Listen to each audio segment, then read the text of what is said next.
سياس يكون زغمي سياس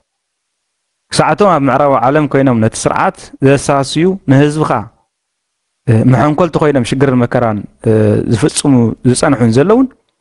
صباح اب امريكا زيكوني اب اوروبا زيكوني اب اسرائيل اب كندا اب كالخال زيكوني اب ايرترا بتن ايرترا ناي فتح تكالات بتن ايرترا ناي فرد تكالات قريبهم رؤسهم زكالا خللون عدل توهيبهم بفتحن برتعن كدانيو كم غورم كا حق زوسنلهم كوينم نخهدو ازي دليتي ناي كلتي فتح زدلي ناي ارترا قوامن ديمقراسن هزاو منغستن كلل ويلو ليتن معلتن صعرتب ناي كله دليتوني مالتي سلام سلام كله كرنعت عالم زلكم وغنات مجمرتا سلام املاح مسكلاتكم يكون بمقصال لومي بزعف حدا نجر كزارب دليل له نسخه انتايو ابز حالفه قنيات وي دما ابزي زحالفه معالتات اما حبراوي ميديا كزرب زقني نجر الله نسخه انتايو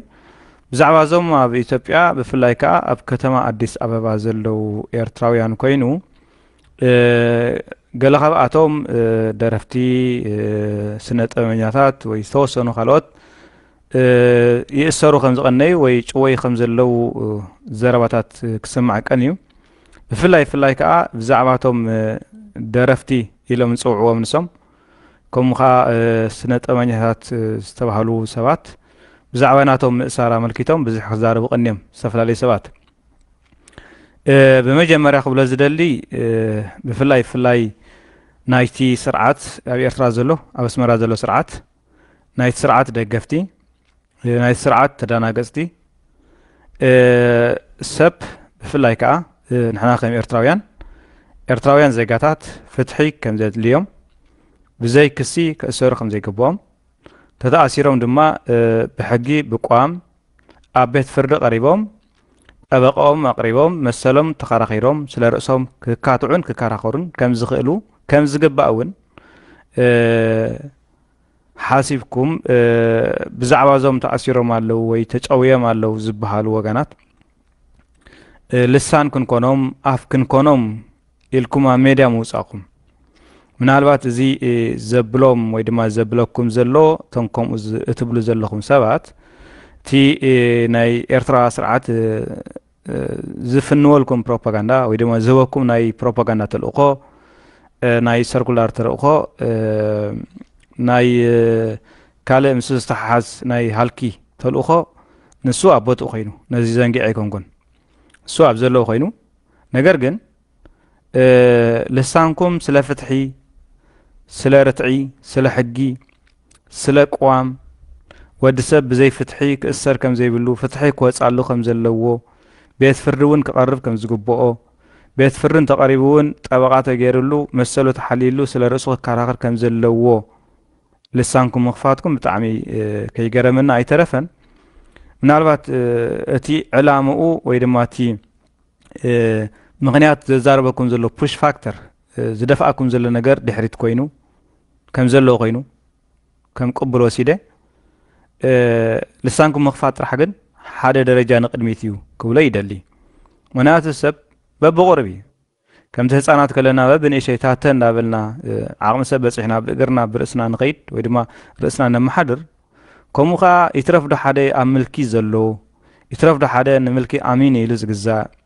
بناتو سامبو زستنفس بناتو تلو خط راح زخيد سلمنتاي نابي انتاي زلو حتتات زي قرب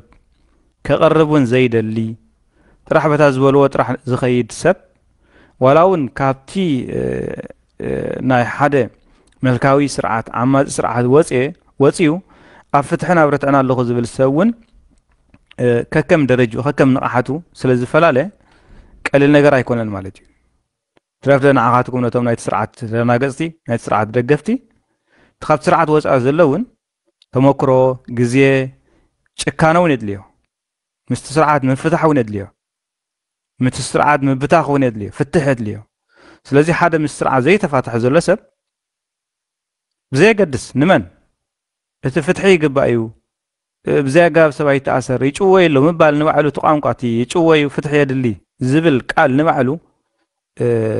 قم نقر اللو ميزان اللو صباح نقو اف كسعوكم اتيو او وش لباناكم اتيو من يفلت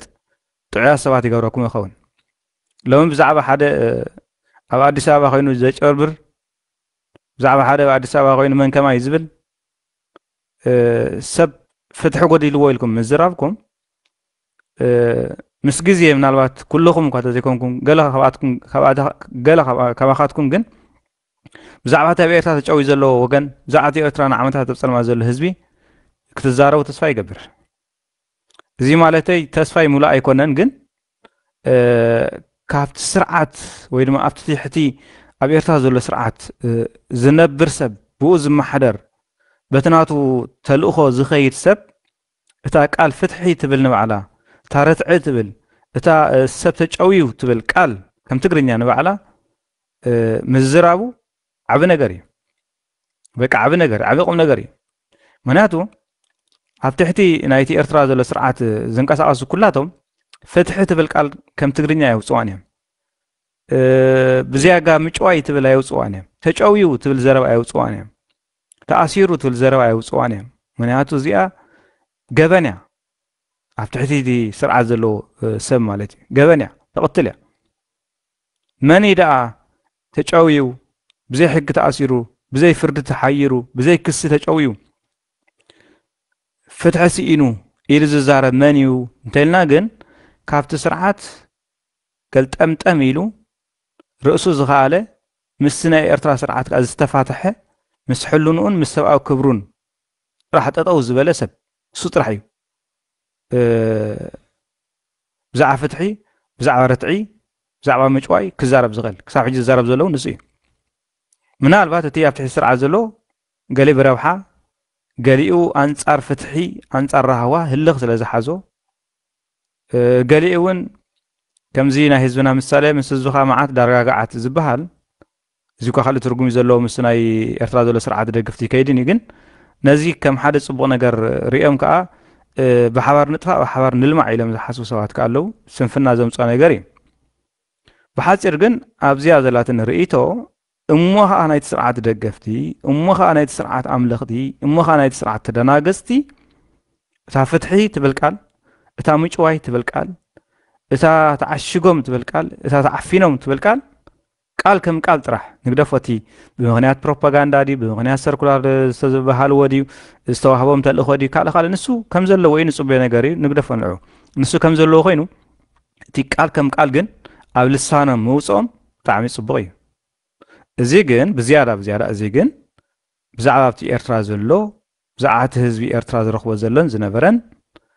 ካብ ሕጂ ንድሓር ብዝሓየለ ብሰርኩላር ዘይኮነ ብመልክዕ ፕሮፓጋንዳ ዘይኮነ ብመልክዕ ዘመተ ዘይኮነ ሰብኣዊ ግዴትኦም ሕልንኦም ገዲድዎም ዜግነቶም ገዲድዎም ሰብ ብዘይ ፍርድ ክሲ ክእሰር ከም ዘይብሉ ተተኣሲሩ ኣብ ውሽጢ 24 ሰዓት ርእሱ ዝከላኸለሉ ጠበቓ መዚዙ ስለ ርእሱ ክከራኸር ከም ዘለዎ ብዓንቀፅን ብሕግን ተኸራኺሩን ተተረቲዑ ከዓ ብሕግን ብሕጋውነትን ጥራሕ ክኸውን ከም ዘለዎ ጠጠው ኢሎም ዝምግቱሉ መድረኽ ምስ ነፍሶም ክዘራርቡ ከዓ እዚ ኣጋጣሚ መልእኽተይ የመሓላልፍ ካልእ ኣብ ኣዲስ ኣበባ ዝነብሩ ኤርትራውያን ተኣሲሮም ክበሃል ቀኒ እዩ እቲ ምእሳር ሕጂ ኮነ ተጀሚሩ እቲ ሽግር ሕጂ ኮነ ተጀሚሩ እቲ መከራ ኣብ ልዕሊ ኤርትራውያን ሕጂ ኮነ ተጀሚሩ ቅድሚ ኣዲስ ኣበባ ኣብ ማዓስከራት ሽመልባ ኣብ ማዓስከራት ማይ ዓይኒ ማዓስከራት ማይ ሕንፃፅ ዓዲ ሓሪሽ ሕጂ እውን ዛብ ዓዲ ኣምሓራ ዘሎ ዳባት ዝበሃል ማዓስከር ክንደይ ኤርትራዊ ህይወቱ ስኢኑ ክንደይ ኤርትራዊ ሰንኪሉ ክንደይ ኤርትራዊ ብጭንቀትን ብመከራን ተጸሊሉ ክንደይ ኤርትራዊ ብዘይልቡ ንሊብያን ንኻልን ሃፂሉ ኣብ ብዙሕ ሽግርን መከራን ይነብር ጸኒሑ ክሳብ ሕጂ ይቕጽል ኣሎ ኣብቲ ዝሓለፈ ኩናት ኣብ መንጎ እቲ ፌደራልን ኣብ መንጎ ትግራይን ዝነበረ ኩናት እውን ብፍላይ እዚአን ኣቐዲመ ዝጠቐስኮን ማዓስከራት ብጀጋ ዛዕ ናይ ዓዲ ኣምሓራ ማዓስከር ተንካሎት ማዓስከር ሽመልባ ንበሎ ማዓስከር ሕንፃፅ ማዓስከር ማይ ዓይኒ ከምኡውን ኣብቲ ጎረቤት ናይ ማይ ዓይኒ ዘሎ ዓዲ ሓርሽ ተህዝቢ ዝነብረሉ ዝነበረ ማዓስከር ዓንዩ ብዙሕ ሰብ ካብቲ ማዓስከር ናበይ ከም ዝኸዳ ኣድራሹ ኣይፍለጥን ብዙሕ ሰብ ከዓ መይቲ እዩ ብዛዕባ እዚ ብወገን ናይቲ ኣብ ኤርትራ ዘሎ ስርዓት ደገፍቲ ተደናገፅቲ ዝተዛረብዎ ቃል ኣይነበረን ዝተዛረብዎ ነገር እንተ ነይሩ ነቲ ህዝቢ ወይ ድማ ነቲ ስደተኛ ማዓስከር ዝነበረ ንናይ ፕሮፓጋንዳ ሓልኪ ንናይ ትግራይ ስርዓት ወይ ድማ ናይ ትግራይ መንግስቲ ወይ ድማ ንህዝቢ ትግራይ ከም መጽልእን ከም ፕሮፓጋንዳን ነቲ ሻዕብያ ኣትዩ ወይ ድማ ወታደራት ኤርትራ ኣትዮም ዝገብርዎ ዝነበሩ ነገርካ ከም ሓደ ደፋእ ሓይሊ ከም ጽቡቕ ነገር ንኽቆጸር ዝገብርዎ ዝነበሩ ናይ ፕሮፓጋንዳ ሃልኪ በዚ ጥራሕ ይምዛረቡ ነይሮም። ቅድሚ እዚ እውን ዝሓለፈ ዓመታት ኣብ ኤርትራ ዘለዎ ኣካይዳ ዘሎ ሽግር ክዛረቡ ኣይሰማዕናዮምን ክጽሕፉ ኣይረኣናዮምን። ስለምንታይ እዮም ሕጂ ኣዲስ ኣበባ በፂሖም ኢገለ ደራፋይ ኢገለ ተጻራፋይ ወይ ኢገለ ድራማ ሰራሒ ተጨዊ ተኣሲሩ ዝብሉ ዘለው ንዝብል ኣነ ካብ ልቦም ኮይኑ ኣይስማዓንን። ምናልባት ገለገለ ናብ ልቦም ዝተመልሱ ይህልው ኾኑ ዝበዝሑ ግን ካብ ልቦም የለ ኣምንን። ምክንያቱ ክሳብ ሕጂ ብሳንቡ ናይቲ ስርዓት እዮም ዝተንፍሱ ብተልእኾ ናይቲ ስርዓት እዮም ዝኸዱ ብርእሶም ኪዱ ክብሎ እንከሎ ናበይ ግበሩ ክብሉ ከሎ ስለምንታይ ዝብል ሕቶ ኣይሓቱን እዮም። ኮምፕሮማይዝ ኣይገብሩን እዮም። ንየማን ፀጋም ሓሲቦም ደሚሮም ኣጉዲሎም ናይ ርእሶም ዝኾነ ውሳነ ኣይወስዱን እዮም። ካብዚ ተበጊሰ ከዓ ዘለዉ ነገራት ዝገብርዎ ዘለዉ ናይ ፕሮፓጋንዳ ሃልኪ ምስቲ ናይ ኣስመራ ስርዓትን ናይ ኣዲስ ኣበባ ስርዓትን ተፈጢሩ ዘሎ ክፍተት ወይ ድማ ንሪኦ ዘለና ብደገ ብዘይገድስ ናበይ ክኸይድ ትርሕቐት ሓቅነት ኣለዎ ድዩ የብሉን ወይስ ንኻልእ ፕሮፓጋንዳ እዩ ምስ ግዜ ዝረአ ኮይኑ ግን ነዚ ነገራት እዚ እውን ኣብቲ ደገ ዘለዉ ናይቲ ስርዓት ልኡኻት ወይ ድማ ናይቲ ኣብ ኤርትራ ዘሎ ስርዓት ተደናገፅቲ ፕሮፓጋንዳውን ዝሰርሑ ስለ ዘለው ምስኡ ተታሒዙ እዩ እቲ ዝገብሮ ዘለው ዝብል ሓሳብ እዩ ዘለኒ ኣነ ወይ ርእይቶ እዩ ዘለኒ። በቲ ይኹን በቲ ግን ብዛዕባ ፍትሒ ምዝራቦም ጥራሕ ፍትሒ ኢሎም ምዝራቦም ቃል ከም ቃል ምውፅኦም ግን ዓብዪ ፅቡቕ እዩ ቁም ነገር እዩ። ዝያዳ ግን ኣብ ቀጻሊ ካብ ንኣዲስ ኣበባ ናብ ኣስመራ ካብ መቐለ ናብ ኣስመራ ካብ ካርቱም ኣስመራ ካብ ሊብያ ናብ ኣስመራ ገጾም ሓሲቦም ንልዕሊ 32 ዓመት ህዝባዊ ዘይኮነ መንግስቲ ህዝቢ ዘይመረጾ ህዝቢ ዘይወከሎ መንግስቲ ህዝቢ ማእከል ዘይገበረ መንግስቲ ዘመሓድረሉ ቋም ኮነ ናይ ፍትሒ ስርዓት ዘይብሉ መንግስቲ ብናይ ጫካ ብናይ በረኻ ስርዓት ዝኸይድ ንሃገርን ንህዝብን ጅሆ ሒዙ ደስ ዝበሎ ሰብ ዝኣስር ደስ ዝበሎ ዝቐትል ንህዝቢ ከዓ ብ360 ዲግሪ ዓፅዩ ብጥሜትን ብጭንቀትን ብመከራን ዘሳቀ ዘሎ ስርዓት ብዛዕባ እዚ ክኸውን ዝነበሮን ክኸውን ዘይነበሮን ብጠቕላላ ህዝቢ ኤርትራ ፍትሒ ከም ዘድልዮ ከም ኩል ህዝቢ ዓለም ብሰላም ብረሃዋ ክነብር ከም ዘለዎ ከም ኩል ህዝቢ ዓለም ዲሞክራሲያዊ ዝኾነ መንግስቲ ህዝባዊ ዝኾነ መንግስቲ ናይ ምትካል መሰሉ ምዃኑ ዝያዳ ካልእ ሰብ ኳ ንዓመታት ዝደኸመሉ ንዓመታት መስዋዕት ዝኸፈለ ህዝቢ ከም ምዃኑ መጠን ዲሞክራሲያዊ ዝኾነ መንግስቲ ከም ዘድልዮ ቀዋማዊት ሃገር ከም ዘድልዮ ናይ ፍትሒ ትካላት ከም ዘድልይዎ ከምዚ ሕጂ ብሓደ ወታደራዊ ስርዓት ኩሉ ሚኒስትርታት ንበሎ ኩሉ ዓይነት ፅፈታት ብሓደ ወታደራዊ ስርዓት ተመሓዲሩን ተማእኪሉን ድሌቱ ንኸመላኣሉ ዝቆመ ዘይኮነስ መንግስታውን ሲቪላውን ስርዓታት ወይ ድማ ናይ ፍትሒ ኣካላት ቆይመን ህዝቢ ማእከል ዝገበራ ቤት ፍርዳት ቆይመን ንፍትሒ ዝቆማ ትካላት ቆይመን ኩሉ ሰብ ብሕግን ብርትዕን ማዕረ ኮይኑ እንተተኣስረ ጠበቆ ገይሩ ኣብ ቤት ፍርዲ ብናጽነት ብሰላም ዝካታዓሉ ጌጋን ተፈጸመ ብሕግን ብርትዕን ዝዳንየሉ ተተዓመፀ ብቋምን ፍትሕን ፍትሒ ዝረኽበሉ ባይታን መድረኽን ክፍጠር ከም ዘለዎ ከም ዝነበሮን ብሕጁን ከም ዝግባእን ብዛዕባ እዚ ናብ ልቦም ተመሊሰን ክዛረቡን ማዕረቲ ኣዲስ ኣበባ ኢገለ ተኣስረ ኢገለ ተጨወይለም ዝጭድርዎ ዘለው ካብኡ ብዕፅፊ ብዛዕባታ ን32 ዓመት ተሓይራ ዘላ ሃገርን ህዝባን ክዛረቡን ክደኽሙን ከም ሰቦም ከዓ ዓቕሞም እጃምን ከበርክቱ ይግባእ እዩ። እዚ ዜግነታዊ ግዴታ እዩ፣ ሰብኣዊ ግዴታ እዩ። ካብዚ ሓሊፉ ግን ነቲ ኣብ ኣስመራ ዘሎ ስርዓት እንዳኻሓልካ ነቲ ኣብ ኤርትራ ዘሎ ስርዓት ደመይ ከፍስሰ ህይወተይ ክሕልፈ እንዳበልካ ኣሜሪካ ካናዳ ኤውሮጳ ተቐሚጥካ ንህዝቢ እውን እንዳረበሽካ መዐንቀፍ ናይቲ ንፍትሕን ንሰላምን ንራህዋን ዝፅዕር ዘሎ ህዝቢ እውን እንዳኾንካ ብዛዕባ ኣዲስ ኣበባ ዝእሰሩ ዘለዎ ወገናት ወይ ተጨውዩ ኣካላት ኣብ ሜዳ ወፂኻ ምግዓር ማለት እዚ ናይቲ ስርዓት ተልእኾ ዳ እምበር ንህዝቢ ማእከል ዝገበረ ምግዓር ንህዝቢ ማእከል ዝገበረ ፃዕርን ድኻምን ኢልካ ምዝራብ ኣይከኣለን። ስለዚ እዚ ስለ ዝኾነ ፅቡቕ እዩ ኤርትራዊ ኣብ ዝሃለዉ ሃልዩ መከራን ሽግርን ክረኽቦ የብሉን። ሽግርን መከራን ዝረኸቦ ኤርትራዊ እንተሎ ኮይኑ ከዓ ኤርትራዊ ከም ኤርትራዊ መጠን ዜግነታዊ ግዴቱ እዩ፣ ሞራላዊ ግዴቱ እዩ፣ ሰብኣዊ ግዴቱ እዩ። ፍትሒ ንዝተኣነሰ ፍትሒ ይርከብ ክብል ኤርትራዊ ጥራሕ ኣይኮነ ዝኾነ ህዝቢ ዝኾነ ማሕበረሰብ ክብደል ከሎ ብፍትሒ ክዳነ ብርትዒ ክዳነ ምዝራብን መጽዓርን ናይ ኩሉ ሰብ ሞራላዊ ግዴታ እዩ እዚ ኮይኑ ቅድሚ ኣብ ኣዲስ ኣበባ ዘሎ ሽግር ምዝራብ ቅድሚ ኣብ መቐለ ዘሎ ኤርትራዊ ዝረኸቦ ዘሎ ሽግር ቅድሚ ኣብ ካርቱም ዝረኸቦ ዘሎ ሽግር ምዝራብ ግን ብዛዕባ እቲ ምኽንያት ኮይኑ ዘሎ ናይ ኤርትራ ስርዓት ብዘይ ሕብእ ብዘይ ክውልውል ምዝራብን ንዑኻ ምቅላስን የድሊ እዩ ምክንያቱ ኣብዚ ዝሓለፈ ኣዋርሕ ኣብ ሱዳን ኩናት ኣሎ ክሳብ ሕጂ ኣብ መንጎቶም ክልተ ጀነራላት ብዙሕ ኤርትራዊ መይቱ ብዙሕ ኤርትራዊ ናበይ ከም ዝኸዳ ኣይፍለጥን ብዙሕ ኤርትራዊ ሽግር ረኺብዎ ብዛዕባ ዝተዛረበ ሰብ ግን ኣይነበረን ኣነ ብዛዕባቶም ተደናገፅትን ደገፍትን ናይቲ ስርዓት ይዛረብ ዘለኹ ኣብ ዝሓለፈ 3 ዓመት ኣብ ኢትዮጵያ ዝነበረ ኩናት ብዙሕ ኤርትራዊ ኣብ ማዓስከር ረጊፍ እዩ ብዙሕ ኤርትራዊ ጠፊኡ ኣድራሹ ይፍለጥን ብዛዕባ ዝተዛረቡ ናብ ዓለማዊ ናብ ኣከባቢ ዘለዋ ይኾና ኢንተርናሽናል ኣህጉራውያን ትካላት ከይዱ ዝፀዓረን ዝደኸመን ናይ ስርዓት ደገፍቲ ዝኾኑ ተደናገፅቲ ኣይሰማዕናን ኣይረኣናን ዋይት ንምንታይ ስለምንታይ ንዝብል ምክንያቱ እቲ ኣብ ኤርትራ ዘሎ ስርዓት ዘይኣወጆ ዘይደለዮ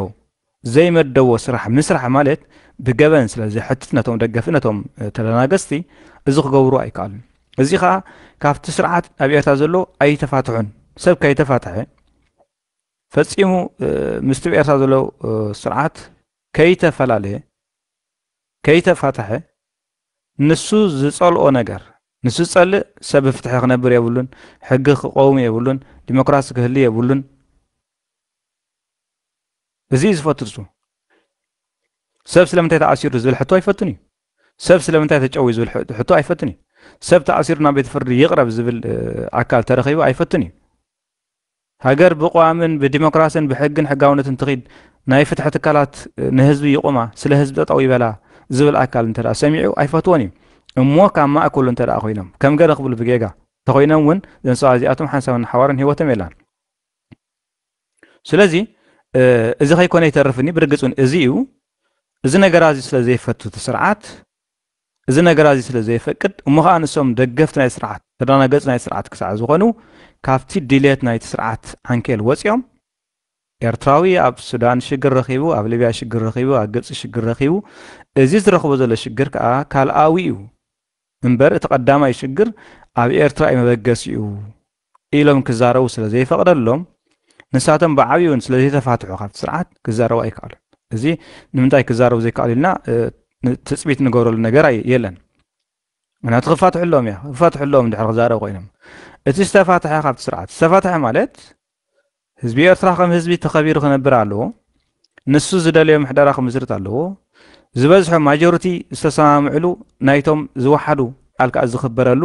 ስርዓተ መንግስቲ ክትከል ኣለዎ ሰብ ብሕግን ሕጋውነትን ጥራሕ ከመሓደር ኣለዎ ኣብ ቅድሚ ሕጊ ኩሉ ማዕረ ኮይኑ ዝረኣየሉ ባይታ ኣብ ኤርትራ ክፍጠር ኣለዎ እዚ ብበረኻ ገይሩ ዝመፀ ወተሃደራዊ ስርዓት ንህዝቢ ኤርትራ ይፅንት ንህዝቢ ኤርትራ ብዘይ ሕግን ብዘይ ኣገባብን ይመርሕ ብዘይ ናይ ህዝቢ ድሌቱን ኣብ ስልጣን ዝቐፀለ ስለ ዝኾነ እዚ ክኸውን ኣይነበሮን ክኸውን የብሉን ኢሉ ዝዛረብ ወይ ድማ ከምኡ ዓይነት ስነ ልቦና ዘለዎ ሰብ ምስ ስርዓት ዝተፋትሐ ኢልና ክንሓስቦ ንኽእል ስለዚ ይትረፍ ኣብ ኣዲስ ኣበባ ዘለው ነቲ ስርዓት ይደግፉ ነቲ ስርዓት ይቃወሙ ዘየገድስ ኣብ ኣሜሪካ ኮይኑ ኣብ ካልእ ኮይኑ ዝተኣሰረ ኤርትራዊ ይትረፍ እሞ እቲ ኣብ ኤርትራ ዘሎ ስርዓት እቲ ኣብ ኤርትራ ዘሎ ኢሳያስ ንባዕሉ እውን ናይ ኩሉ ደላይ ሰላም ናይ ኩሉ ደላይ ጽቡቕ ናይ ኤርትራ ደላይ ፍትሕን ደላይ ረሃዋን ናይ ኤርትራን ህዝባን ኤርትራዊ ኩሉ ክሓስቦ ዘለዎን ዝሓስቦውን ኢለ ኣነ ዝኣምኖ እንታይ እዩ ኢሳያስ እውን እንተኾነ መቸም ልዕሊ ኢሳያስ ገበን ዝፈፀመ ሰብ ኣሎ ክበሃል ኣይከኣልና ኣብ ኤርትራ ኢሳያስ እውን እንተኾነ ፅባሕ ኣብ ኤርትራ ናይ ፍትሒ ኣካላት ቆይመን ቤት ፍርድታት ቆይመን ንህዝቢ ዝቀውም መንግስቲ ስለ ህዝቢ ጠጠው ዝበለ መንግስቲ ብህዝቢ ዝተመርፀ ብናይ ህዝቢ ድሌት ካብ ስልጣን ዝመፀ መንግስቲ ምስ መፀን ምስ ተፈጥረን ኢሳያስ እውን እንተኾነ ኣብ ቅድሚ ሕጊ ኣብ ቅድሚ ፍትሒ ኣብ ቅድሚ ትካላት ፍትሒ ቀሪቡ ነቲ ህዝብን ሃገርን ተሓቶ ዝፈፀሞ ገበን ሽሑካ ካብቲ ዝፈፀሞ ገበን ናፃ ክኸውን ተዘይካለ ነገር ግን ኣብ ቅድሚ ሕጊ ቀሪቡ ርእሱ ክሳዕ ምክልኻል ክሳዕ ርእሱ ዝከላኸለሉ ጠበቃን ዳኛን ኣቂሙ ብሕግን ብርትዕን ግቡእ ክረክብ ከከም ግብሩ ክፍደ ከምቲ ዝሰርሖ ስራሕ ከዓ ብሕጊ كدانة دليتن طلبنا حزب إرترا ويدما دليتن طلبن بزعبات حقن حقاونتن زأمن أكل إلى زأمن أنا يسأل زخنة يترفض أبي تبي أزلو أبكال زلو نوعلتي أبي إرترا زلو سرعتون ناي كل سب سعري إرترا كم هاجر كبيرة حزبا كم هاجر تخبيرو حقن حقاونتن زلوه قام زلوه هاجر حزبا ومنجستي مستتقله بعال جبن أبكر محق قريبو رأسون كي ترى فزكلا خلوا المدرخ تفتيرلو كنا بحقن بقوامن بتزقب عن كسن تفريدو ويد ما تبين له زقبوا مواصعتي نقبلي تسترف محبر سب دما سفر استرف هزبقة بسلام برهوان هيوت زمر حل مدرخ نفتاري أفكيرت أمنابرا حجز حسن تلا بحق محتاجي استبدل أنت تفتيرون ويد ما استبدل سب تمسيون باتي بهزباو منجس زقمة بتي هزباوي تكالات هزباوي ناي فتحي تكالات زقمة بناتو أما غينت يرو ويدما بناتو مسرح مسل ولك زيقع يرتراوي معره غينو قدايو أكن محقي بمعره سلا رؤسو خاء زكال حالو المدرخ سلا رؤسو تطاويل زماغوت المدرخ تفقيد اللو ويدما تفتير اللو كل سب بمعرز نبرلا ديمقراسياويت قواماويت هزباوي منجس زلو حجر نمرأي كابز حاليفو سب مسوعات زغفللو زسنكللو زسددلو زسرلو زدخملو ولا حنت مغنيات يقولون كل سب شاف شجر تتعسير زلو تتقاتيل زلو تأبسدت مسي زلو بزح مسوعات زغفل زلو كل سب كل إرتراوي ودما تنفتحن رتعن تطاويل زلو مسحلونو مسبعو كبرون استسامع سب ازين مرأي يسلا زخانه زخانه يكون زي قدس بزي فتحي بزي رتعي تحيرو تجاويو بصلمات توسيدو كنريان كسمعن كم إرتراويان نعون قالس كسعد حلنا أنصارون كسعد زخنا زي حقسنا مخنيات زلو أي مثلنا سلازي توم بفلاي نايت سرعات دقفتن نايت سرعات تدانا قستن نعاقون بينكم زي حمكم وتخالي إرتراخ زي حمو بزعاف فتح مقدال أديس أبا غيركم تقصروه زي مثل بهم كتزاربو بزا قطامي ملختي كم حلالي في دلي ابزحلو حلو إرتراوي بفتح خدانه افقد محقي افقد مي فتحي معرخ كل سب تقصيرو سبا او كبرو كخبرالو ناي كل سب نايتي سلامن فتحن رتعن زدلن صعرن زل سب دليتن حسابن كوين يسمعني برقصون كومي سلازي اتم مريصكم تلقسو اتم حجي اب اديس ابا حدا درافي وين حدا دراما سرح سب كم زخوينو كم سخوين لكم تلقسون تزارون سبات بزي فتح مأسارهم عين دقفن تجعوهم مخادم عين دقفن بحقن برتعن بفتحن كم تقبارهم كم قبرهم كا حقن رتعن كدانيهم كا عين قومن أنا بقول كا أي قومن إذا زبلن زلمونات كا مسارة علامة إرتراو زيغا أفتحن أبرتعن أقوامن ديمقراطن زأمن ما نم يخون ما نم بزي فتحي بزي رتعي مسولو كوعصص بصلمات كچوه زفقد سلا زيكونه انصاروني قال سلا زلي عنتون الى نيره اسياسون تخونه اسياس نبعلو اسياسون تخونه كمزي اب اديس ابا يخون ويا بيرتا نعمتات بصلمات تچويم ادراشهم زي فلا زلو استفلاليو وغنات اسياسون نبعلو صحنغو حدا سلطان زحاز سرعات مزي ويدم حدا سلطان ويدم حدا سرعات تتخيلو بصلمات چويو ادراش زي فلت نغوسدو دليت نايت فتحن رتعن زق على زلو سبا يكون سياس يكون زغمي سياس ساعتهم معرب عالم كوينهم نتسرعات زساسيو نهزبخا محنكل تخوينم شجر المكران زفصمو زصنحون زلون صباح اب امريكا زيكوني اب اوروبا زيكوني اب اسرائيل اب كندا اب كالخال زيكوني اب ايرترا بتن ايرترا ناي فتح تكالات بتن ايرترا ناي فرد تكالات قريبهم رؤسهم زكالا خلولون عدل تواهيبهم بفتحن برتعن كدانيو كم قورهم كا حجز وصلنا كوينم نخهدو ازي دليتي ناي كلتي فتح زدلي ناي ارترا قوامن ديمقراسن هزاو منغستن كلل ويلو ليتن معلتن صعرسب ناي كلو دليتوني مالتي سلازي تحاده ناشحات حزب سلازطفه نعمتات حزب زبكين زنبعن اب صلما زداغونه سب بوغير يطفا مبال فتح يكونن فتح زبال فتحاوي تكالات ناي فتح تكالات أقيمك ديمقراطية منجست أقيمك هزباوي منجست أقيمك نتي كاب فتح زندر هذا نتي كاب هزباوي أكايدا زندر هذا بزلوا سلطان بجنزبو بحيلي استفلا نجارات نهزب زعمتن زواردن زقتلن زأسرن إزي أفتح قريبو كم يجرو فتحوا كيدت بفناي فتحي أكايدا بناي فتح قعدة تقعيزو اتزقبو أنا جاري قبل اتزقبو حقاوي مسرح يكايدلو إزي تناي حقاوي أكايدا ويدما تي ديمقراطية أكايدا زبها النجار لذي توم أديس أبا زلو جبان جيرام ديم هاي جورن ديم نهزبي إرترا مسرعات كوينم يساسي ديم يساسين إزي كلا أجنداي كلا إذا نزارو لنا قداسنا تلو خينو نجارجن زخان يكون سب زخان يكون سب كاب أسمرا كسب تروحق مبرع كسب تزرعه سمينا والتاون زنبر إرتراوي نايت سرعة تراناقاس اندقافن أبلع الهزبن هاجرن إرترا نسرعة وجنو زفت سمو جبان يكون كال نجارات صباح حتى مسعيت إرترا أفتيا ديمقراطية إرترا أبكين متي هزباوي زخانة ناي فتح تكالاتن بيت فردات قايمو رقمالكم إيه رؤسون نقكالخل مسل توهيبو جنا بحجن بقامن اتزقبو كيدت اتزقبو فردي اتزقبو ناي حقي سرعات تفصيملو نخيدي نقصال زلو ولدون بحيلي بقلبت ببرت بشقط زيكونه بحق طرح اكيد محق معرو خينو تدانيو كخيد مسلو تحليلو ማንም ብጸልማት ዝጭወ ማንም ብጸልማት ዝጉዕጸጽ ኣብ ዘይብላ ሃገር ግና ኩሉ ሰብ በዓል ስልጣን ይኹን ታራ ምሁር ይኹን ተማሃራይ ብዘይገድስ ኩሉ ዜጋ ብማዕረ ብሕግን ብቋምን ብፍትሕን ብዲሞክራስን ተመሓዲሩ ሰላም ዘለዎ ሃገር ሰላሙ ዝወነነ ህዝቢ ኮይኑ ንኽነብር እዚ ጻዕሪ ናይ ወለደታት ኤርትራውያን ጸኒሑ እዩ ብሕጂ ጻዕራሉ ዘለዎ ንሱ እዩ ክኸውን ይኽእል ኣብ ሰዓትን ኣብ ግዜን ክኸውን እዩ ስለዚህ ነዚ ዝጽዕር ህዝቢ ነዚ ፍትሕ ርትዕን ዝደሊ ዝጽዕር ዝደክም ዝጸናሕ ህዝቢ ዝእሰር ዝመውት ዝሳቕ ዝጸናሕ ህዝቢ ካብ ኣዲስ ኣበባ ተጨውዩ ከይዲ ሓደ ወይ ድማ ተኣሲሩ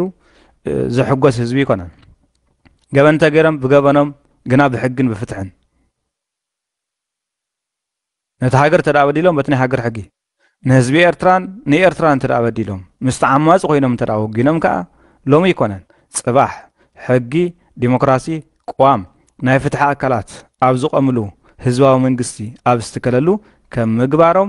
ቅድሚ ሕጊ ቀሪቦም ብሕጊ ዝሕተትሉ መድረኽ ክፍጠር ጥራሕ ናይ ኩሉ ሰብ ጻዕሪ ካብዚ ሓሊፉ ካልእ ዕላማ ዘለዎ ሰብ የለን እዚ ስለ ዝኾነ እቶም መመሪፅኩም ተልቁ ሰባት ግን ቅድሚ ኣዲስ ኣበባ ብዛዕባ ኣስመራ ተዛረቡ ቅድሚ መቐለ ብዛዕባ ኣዲስ ኣበባ ሕሰቡ ቅድሚ መቐለ ብዛዕባ ኣስመራ ሕሰቡ ቅድሚ ካርቱም ብዛዕባ ኣስመራ ሕሰቡ ቅድሚ ኣብ ኣዲስ ኣበባ ተጨውዩ ምባልኩም ኣብ ኣዲስ ኣበባ ቅድሚ ምፁ ንኽጭወ ዘግበሮ ነገር ካብ ኤርትራ ህይወት ከፊሉ ዘይስገር ሰጊሩ ዝመጾ ጉዕዞን ህይወትን ስለምንታይ እዩ ዝብል ብዛዕባ ተዛረቡ ብዛዕባ ድፍረት ረኸቡ ብዛዕባቲ ብጸልማ ተጨውዩ ኣበይ ከም ዘሎ ዘይፍለጥ 30 ዓመት 40 ዓመት ዝገበረ ኤርትራዊ ብዛዕባ ሕሰቡ ብዛዕባ ተዛረቡ ብዛዕባቲ ውላድካ ስግረደብ ከይተባሂሉ ተኣሲሩ ዝሞተ ሰብ ብዛዕባ ተዛረቡ ወድኺ ስግረደብ ሰጊር ተባሂላ ዝተኣስረትን ዓይና ዝዓወረትን ዓባዩ ወይ ኣቦ ሓጎ ወይ ድማ ኣዲኡ ኣቦኡ ብዛዕባ ተዛረቡ ብዛዕባቲ ካብ መንጎ ትምህርቲ ልዕሊ ዕድመ ተባሂሉ ተወሲዱ ኣብ ኩናት ዝመተ መንእሰይ ኣብ ኩናት ዝጠፈ መንእሰይ ብዛዕባ ተዛረቡ ብዛዕባቲ ሰላምን ፍትሕን ርትዕን ደልዩ ፊሮ ጥራሕ ስለ ዘለዓለ ዝተኣስረን ዝተጨወየን ተምሃራይ መምህር ኩሉ ብዛዕባ ተዛረቡ ብዛዕባ እዚ ብዘይካ ናውቲ ማሕረስን ብዛዕባ ማሕረስ ናብርኡን ካልእ ዘይፈልጥ ግና ከብሃንደበት ብጸልማት ተጨዊ ዝጠፍአ ሓረስታይ ብዛዕባ ተዛረቡ ብዛዕባ እቲ መዓልታዊ ስርሑ እናሰርሐ ደቁ ዝምእር ዝነበረ ግና ብጸልማት ወሲዶም ዝጨወይዎ ኣብ 91 ከይተረፈ ዝተጨውዩ ብዙሓት ገባሮ ብዙሓት ሓረስቶት ብዙሓት ምሁራን ብዙሓት ወታደራት ብዛዕባኦም ሕሰቡ ብዛዕባኦም ተዛረቡ ብዛዕባ ኤርትራ ተዛረቡ ብዛዕባ ኣስመራ ተዛረቡ ብዛዕባ ኤርትራ ዘሎ ስርዓት ዘይፍትሓዊ ኣካይዱ ተዛረቡ እዚ ምዝራብ እንተዳ ኺኢልኩም ብዛዕባ እዚ ምሕሳብ እንተዳ ጀሚርኩም ብዛዕባ እዚ كحمكم من ترى جميرو رجسيو أبى أدرس أبى زجات أمي أبى جبسي أبى كلا حجر نزجات أمي نجارات بزعبة إرتويان أحيمكم كتزاربو فتحت سائل لكم كتشدرو ازي بحرياوي قبول يقع فزي كون اجن حنت معلت برعوكم على لكم زعات بإرتاد ولا سرعات زي منقص زي حزباوي زي ديمقراسياوي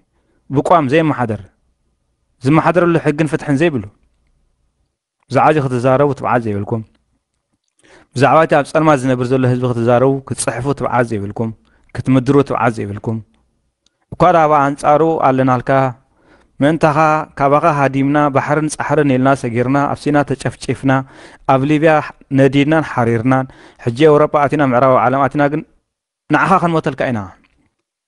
الكم تمدرون نسب تربشو محلها خونكم دنور زلهم سبات لمي بزعوا اديس ابا زلو نجر انت تزاربكم منم ترغم يبل سلاز مجمرتا سب كونو قبل يدلاني سب كونو ود سب بزعوا بيتو مستزارب بزعوا غربيت الزارب بزعوا غزو مستشغلي بزعوا غربيت غزو الشغل بزعوا عدو مسحامي بزعوا غربيت زلو عد زحمم بزعوا غربيت زلو عد مسحامي بزعوا اكابي زلو غداي زحمم بزعوا اكابي مسحامي خا بزعوا هاجر يحمم بزعوا هاجر مسحامي خا بزعوا اكابي زلو هاجرات كوم اندابله اهغور يحمم بحافظ خا بزعوا ام مدر زلو ود سب بزعوا خا يحمم بزعوا خا فتحي يدلي بزعوا خا رتعي يطلب انت زي كونه جن ኤርትራ ከም ኤርትራ ህዝቢ ኤርትራ ከም ህዝቢ ኤርትራ ልዕሊ 32 ዓመት በቲ ዘይ ህዝባዊ ወታደራዊ ስርዓት ተጨቂኑ ተቀቲሉ ኣብ እስር ቤት ዒንቶ ዓዊሩ ኣብ እስር ቤት መሽሚሹ ኣብዚ ኣለው ዘይበሃል ብብዙሕ ሽግርን መከራን ዝሓልፍ ዘሎ ህዝቢ እቲ ዕድል ገይሩ ካብ ኤርትራ ብክንደይ ፀገምን መከራን ወፂኡ ቶም ዝተረፉ መገድና ገደፈ ኣብ ኢትዮጵያ ኮነ ኣብ ካልእ ካብኡ ርሒቕና እውን ኣብ ምዕራብ ዓለም ዝነብር ዘሎ ኤርትራዊ ብዛዕባ ዝሓልፈ ዘሎ ህይወት